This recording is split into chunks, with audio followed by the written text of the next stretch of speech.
রবিবার নবী মুম্বাইয়ে ভারতীয় মহিলা ক্রিকেট দল দক্ষিণ আফ্রিকার মহিলা দলকে 52 রানে হারিয়ে প্রথমবারের মতন মহিলা বিশ্বকাপে ট্রফি জিতে নিয়েছে। শেফালি বার্মা এবং দীপ্তি শর্মা এই দিন অলরাউন্ডার পারফরমেন্সের মাধ্যমে দুর্দান্ত খেলেছেন। ভারতীয় মহিলা ক্রিকেট দল তৃতীয় প্রচেষ্টার পর ট্রফি জিততে সক্ষম হলেন। এর আগে 2005 সালের ফাইনালে অস্ট্রেলিয়ার কাছে এবং 2017 সালের ফাইনালে ইংল্যান্ডের কাছে হেরেছিলেন। তবে 2025 সালের ফাইনালে শেফালি 78 বলে দুর্দান্ত 87 রান করেন। অন্যদিকে দীপ্তি শর্মা 58 রান করেন, যার ফলে প্রথমে ব্যাট করার সুযোগ পেয়ে ভারত 50 ওভারে 7 উইকেটে 298 রান করতে সক্ষম হন।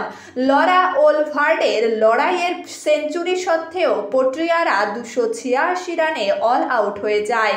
দীপ্তি শর্মা 39 রান দিয়ে 5 উইকেট নিয়ে দুর্দান্ত খেলেন।